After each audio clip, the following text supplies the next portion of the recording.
By far and away, the type of aid you're going to use most when coaching are kinesthetic aids, things that increase feel or touch for the athlete.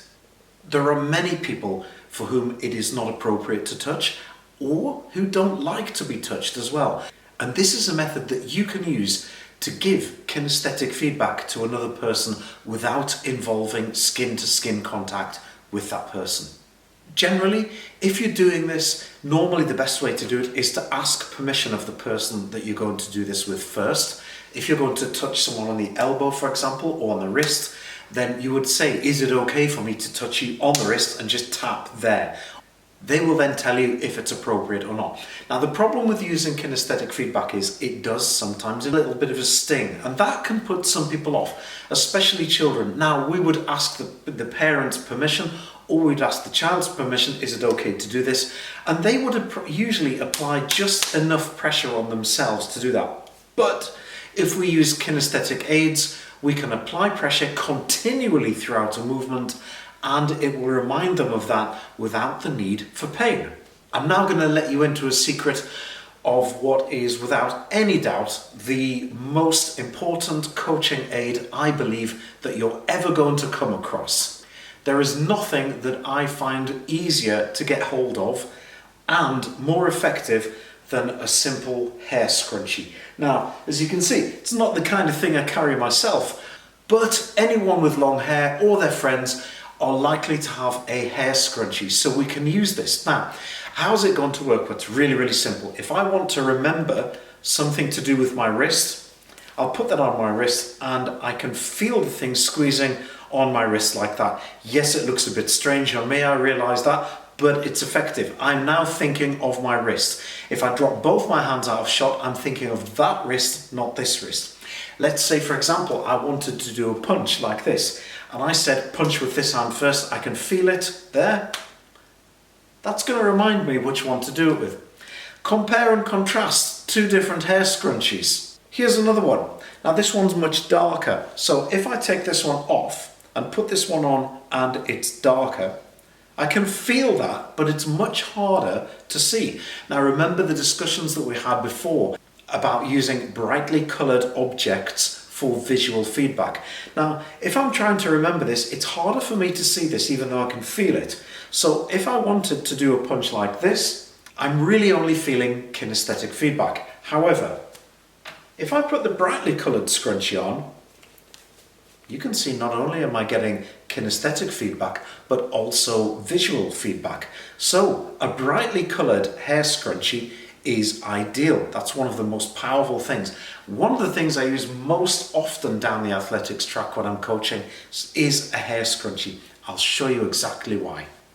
A very common fault when athletes are sprinting is that the arms will come out like this, and one arm often will come out more than the other. This causes torsion as the athlete's running, like this, torsion or twisting. So how I fix this is by putting the hair scrunchie onto the elbow, which is the one that's coming out, and it will make them think of that elbow whilst they are running and focus on that. This is so effective that I've found that by getting someone to wear a hair scrunchie for as little as 10 repetitions, it will fix the problem completely. This, oddly enough, this tiny, simple device is one of the most powerful pieces of things, and you should have one of these in your coaching bag. In fact, perhaps a few of them.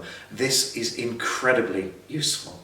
This is without a doubt my favourite piece of coaching equipment in the world. Another really, really useful thing, and I believe everybody should have this in their coaching bag, is some blue tack. And you think, okay, what are you going to do with blue tack? If I want someone to think of this hand and the activity involves closing the hand, I can put that blob of blue tack in that hand and now they're thinking of it because they're gripping with that hand. If I was swinging a tennis racket and I wanted someone to think about the placement of the hand that they don't grip with, I would put a blob of blue tack in the other hand, so that even though they've got some feedback from the racket, they've also got feedback from this hand as well. This can also be placed into a shoe. Now this is going to sound somewhat cruel, but it's effective and I wouldn't do it for very long. If I need someone to run higher on their toes, I may put a blob of blue tack inside underneath the heel, and that's going to give them a little bit of feedback to raise up the heels. It's very, very effective, shouldn't be done for very long, and it works. As soon as they're eliciting the correct movement, you can take that out. There are many different things we can use to give kinesthetic feedback. One of my favorites is a pool noodle, and as a boxing coach, I'm sure you'll appreciate this. If someone drops their hand, I could tap them with that pool noodle. Now I ask you a question. What colour do you think my pool noodle is? Yeah, of course, it's yellow. So that not only will you feel it, but you'll see it easily too. So once again, we're thinking of how we can combine these methods.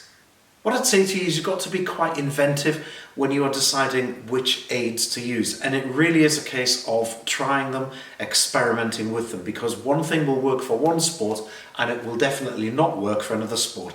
So we've just got to try and experiment and make notes as to which ones are working for your athletes or your sport.